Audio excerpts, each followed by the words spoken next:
Olá, meus amigos queridos, que bom estarmos juntos aqui mais uma vez. Você está no canal das Sementes do Verbo, SDV TV.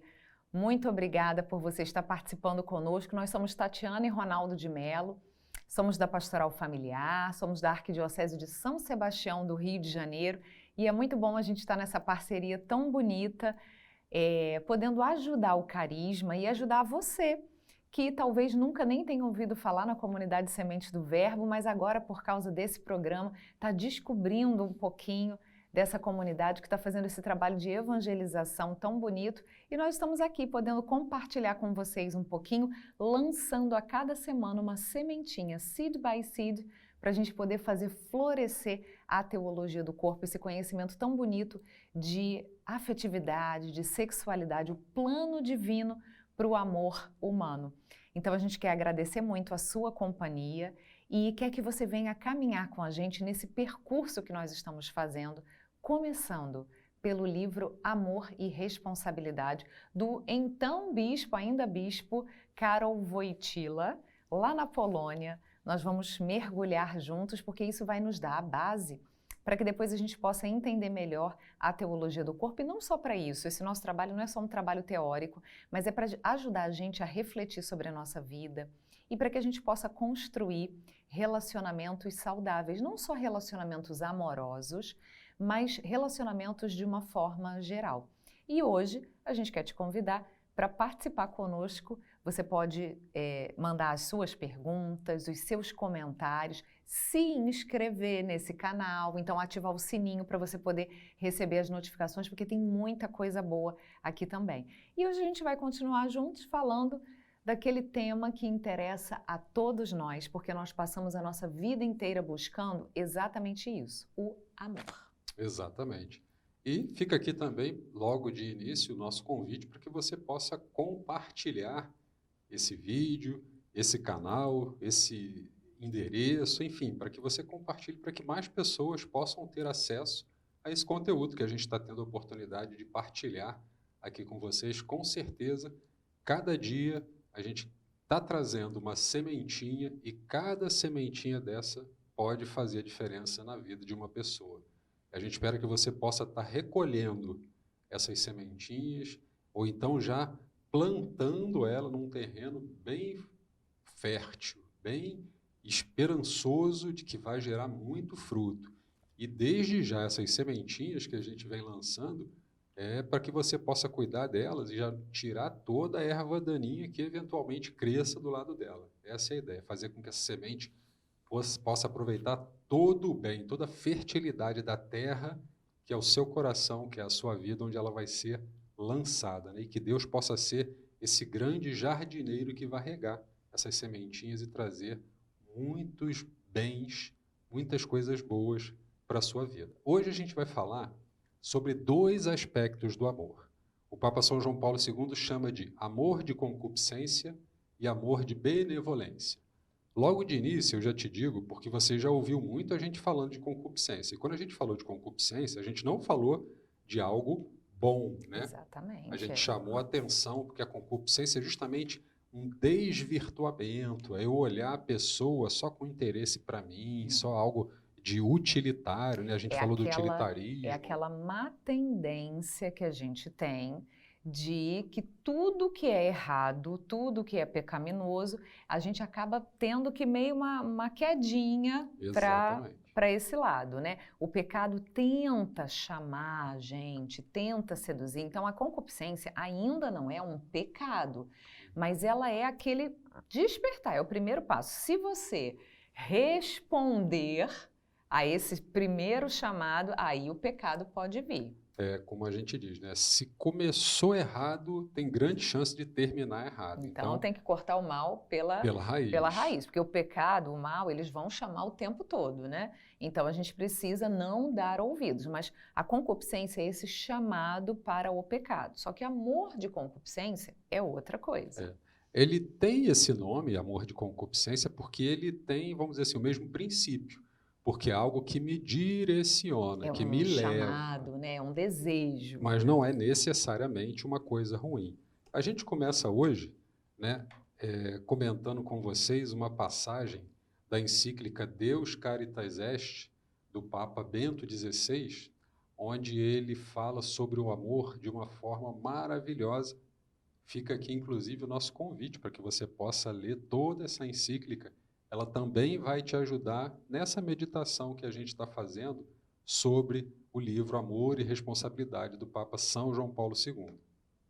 E a gente vai trazer aqui para vocês hoje, lá na página 4 da encíclica, lá no comecinho, lá na introdução, tem um determinado momento que o Papa Bento XVI diz assim: dado que foi Deus o primeiro a nos amar, e agora o amor já não é apenas um mandamento, mas uma resposta ao dom de amor com que Deus vem ao nosso encontro. Então, a gente meditou isso no nosso último encontro, falando que o amor, na verdade, já é uma resposta, e está aqui confirmado, né?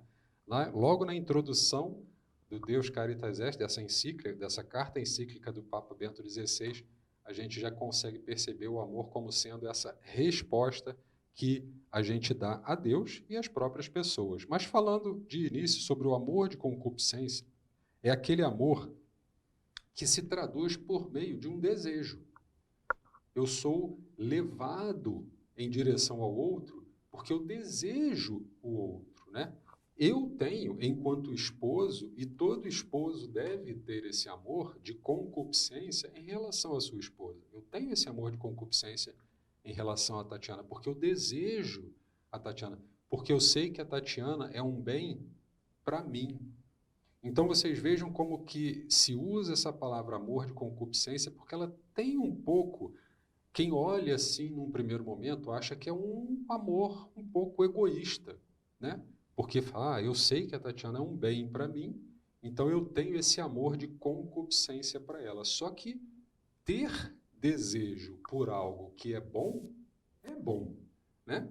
Eu ter um desejo de Deus é muito bom. E eu não tenho esse desejo de Deus necessariamente.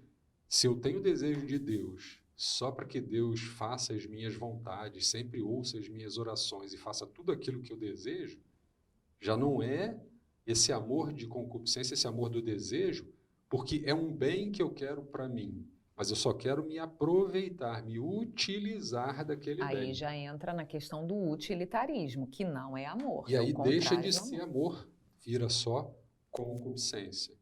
Então, o amor entre o homem e a mulher precisa e deve ter esse amor de concupiscência. Isso me lembra também o padre, né, não é papa, o padre Paulo Ricardo, falando que, conversando com um jovem, eu achei muito engraçado. Ele falou que numa confissão, um jovem foi conversar com ele, antes da confissão, conversando com ele, falou assim: padre, não, eu agora tomei uma decisão, quero viver a vida de castidade. Aí eu agora ainda estou um pouco confuso, mas eu não tenho desejo por ninguém. Aí o padre Paulo Ricardo ficou... Ele falou: então você é um repolho. Exatamente. Ele falou assim: você não tem desejo por meninas? Aí ele falou assim: não, não tenho. Você não tem desejo por homens? Ele: não, não tenho. Você não tem desejo? Não, não tenho desejo nenhum. Ele falou assim: meu filho, então você me desculpa, mas você é um repolho, porque você tem que ter o desejo. O desejo não é mal.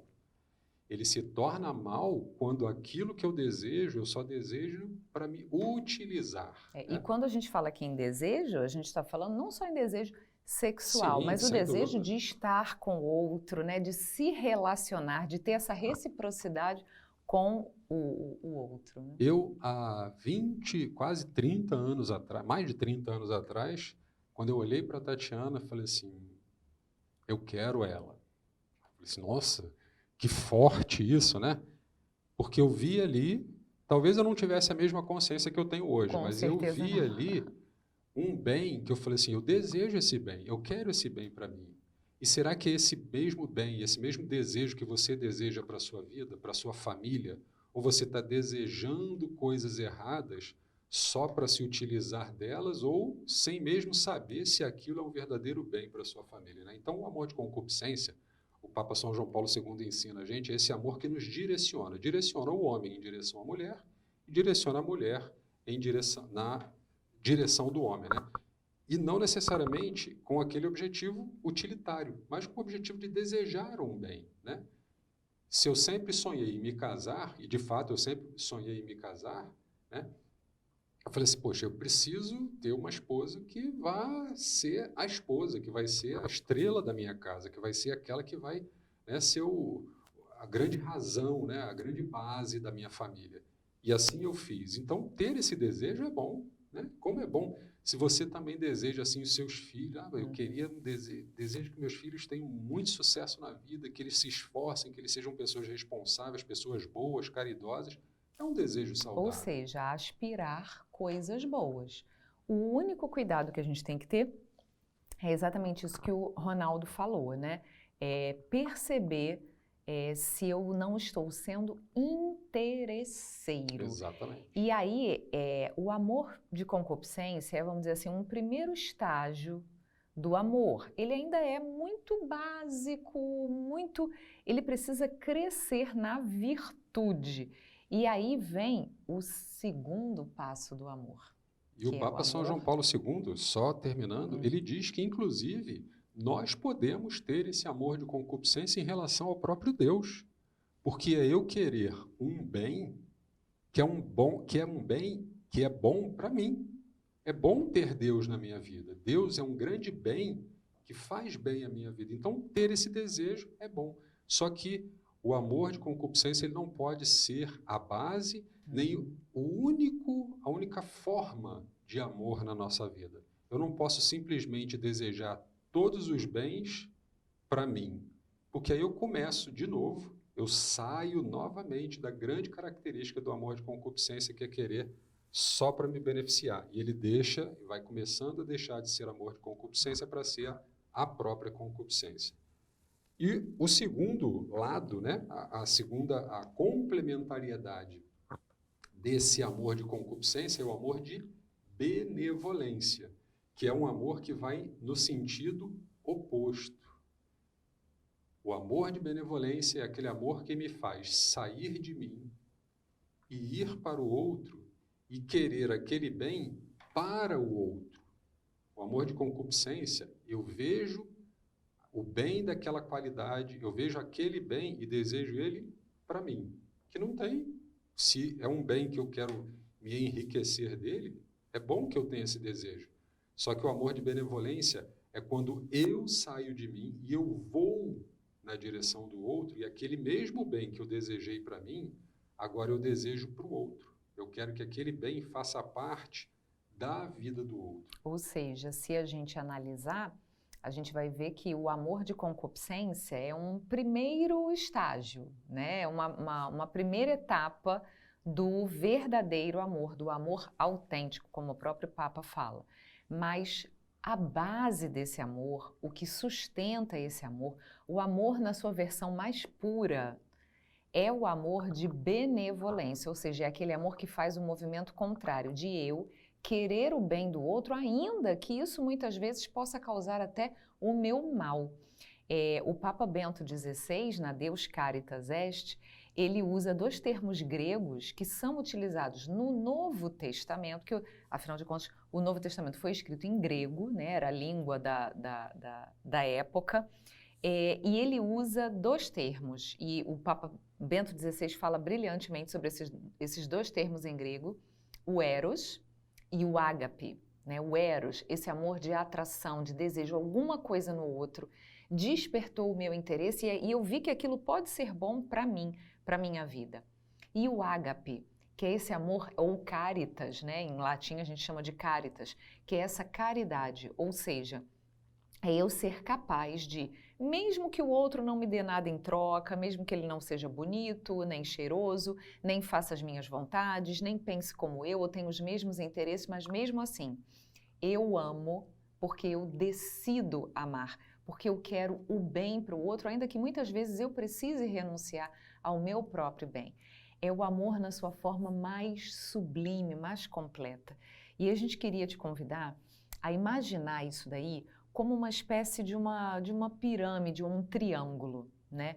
Um triângulo, uma pirâmide, a base precisa ser maior do que a ponta, do que o topo, justamente para poder sustentar. Esse amor de benevolência é o que, no fundo, sustenta todos os relacionamentos.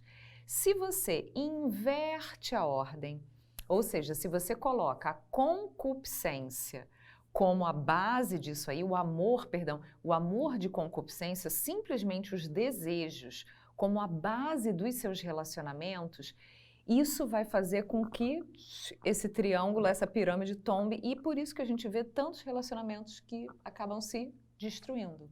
O amor de benevolência, ele vai ser essa grande essência do amor, né?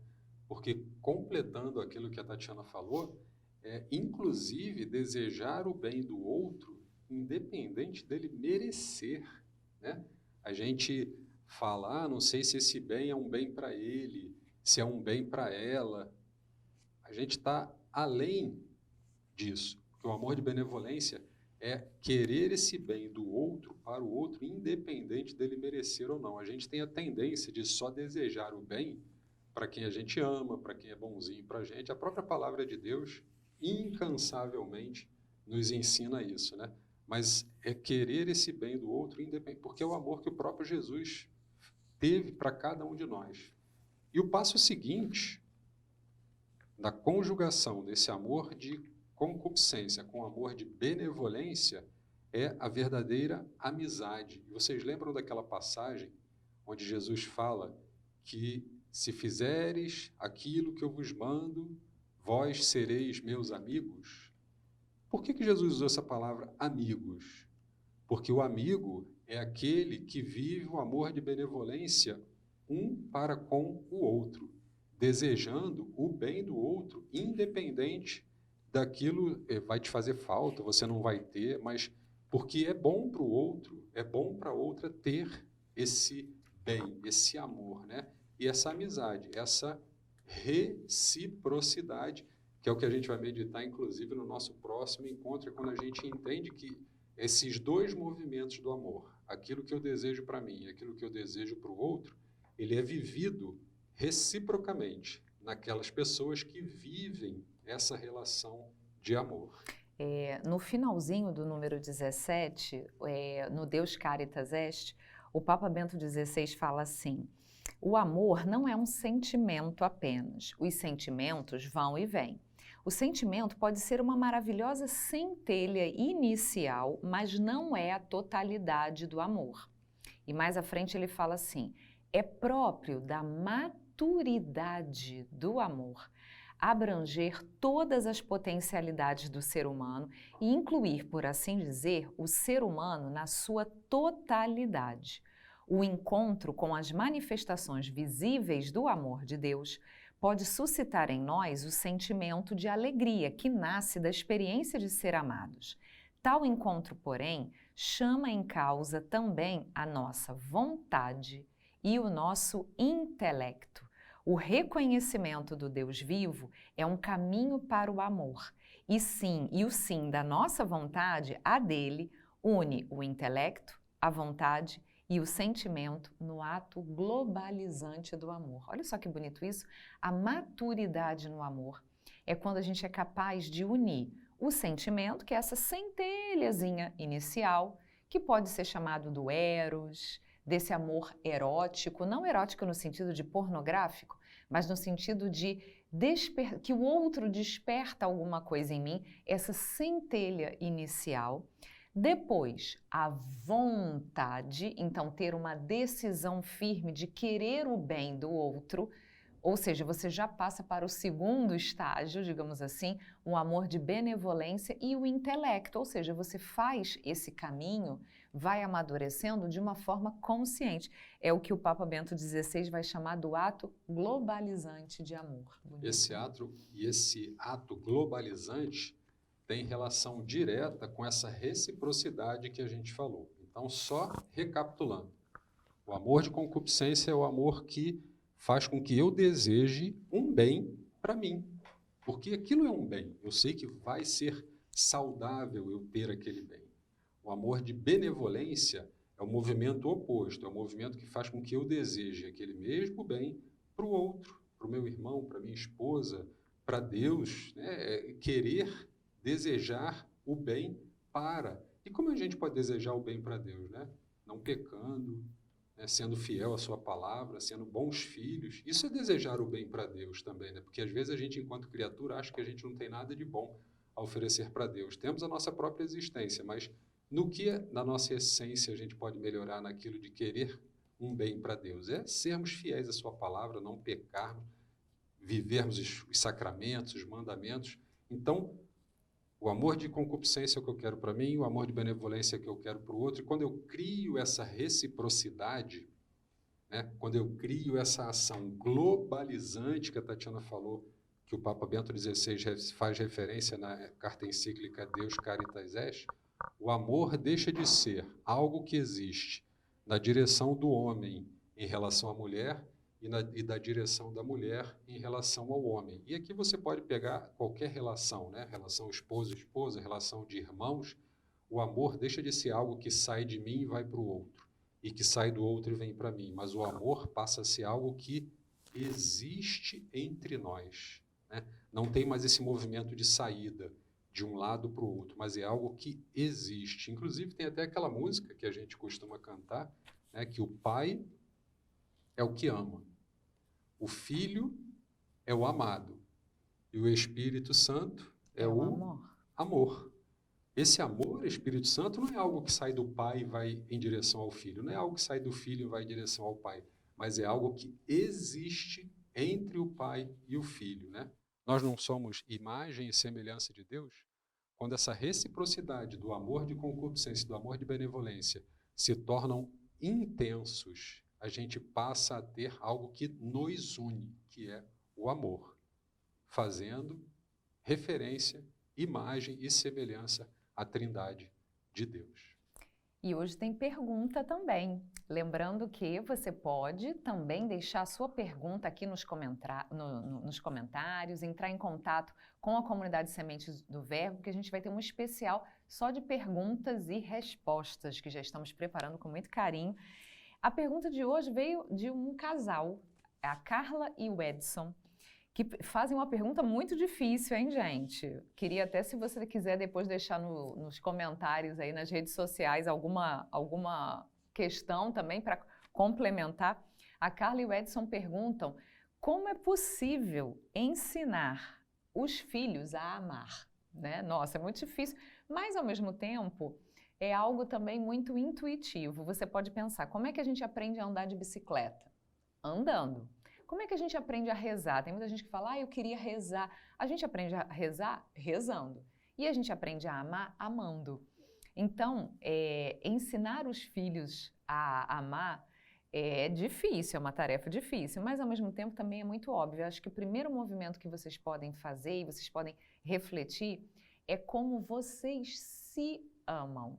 As crianças, não só as pequenas não, até as maiorzinhas também, elas aprendem muito por imitação e elas ficam muito fissuradas nos exemplos. Até os mais velhos que buscam heróis, né? Eles buscam heróis por qualidades que eles admiram, né? Então, eu ouvi uma vez algo que me impactou muito. Uma amiga falando, né? Ela falando, olha, se o marido e a mulher se amam, você não precisa nem se preocupar, por exemplo, em amar os seus filhos. Eles vão se nutrir do amor como migalhas que caem das suas mesas, né? Então, se você começar, se vocês, né, como casal, começarem se amando, vocês já vão dar o melhor exemplo concreto do que é amor, né? Então, evitar brigar na frente dos filhos, ter gestos de amor, de carinho um para com o outro, não desdizer, não desautorizar o outro na frente dos filhos. É claro que entre o casal vão existir brigas, óbvio, vão existir divergências, né? Mas na frente dos filhos não é que você vai ser falso, nem vai usar máscara, mas é procurar ser sempre um bom exemplo. Se errou, pede perdão. Aí vale a pena fazer isso na frente dos filhos para eles verem que amar é ter respeito, amar é ceder, amar é pedir perdão, é dar perdão, é ter atitudes de carinho. Se vocês começarem se amando um ao outro, vocês vão dar a maior lição que vocês poderiam dar para os filhos de vocês. E a gente queria trazer para a gente encerrar, né, como a gente costuma fazer, com uma passagem bíblica, hoje trazendo, já que nós estamos falando de amor e de desejo, né, amor de benevolência, amor de concupiscência, eros e ágape, de Deus que é essa fonte de amor, nós queríamos trazer essa passagem tão bonita do Cântico dos Cânticos, em que o Senhor nos diz assim, é Cânticos 8, capítulo 8, versículo 6, coloca-me como um sinete sobre o teu coração, como um sinete sobre o teu braço, pois o amor é forte como a morte. Olha só que bonito isso, né? É forte mesmo. É forte mesmo, né? É o amor de Deus que quer ter essa força motriz em nós, essa força que faz a gente caminhar para frente. Coloca-me como um sinete, como um sinal, um selo sobre o teu coração, sobre o teu braço. Então que a gente hoje possa pedir a Deus, que é a fonte do amor, que nos ajude a amar, que nos ensine a amar, para que a gente possa educar aqueles que estão à nossa volta, para que também possam ser sinal desse amor de Deus sobre cada um de nós. A gente quer agradecer muito, imensamente, essa sua companhia e a gente espera estar juntos com vocês na próxima semana, lançando mais uma sementinha de amor nesse programa, aprendendo um pouquinho mais juntos sobre a teologia do corpo, começando nesse percurso, engatinhando uma sementinha a cada vez. Até a próxima!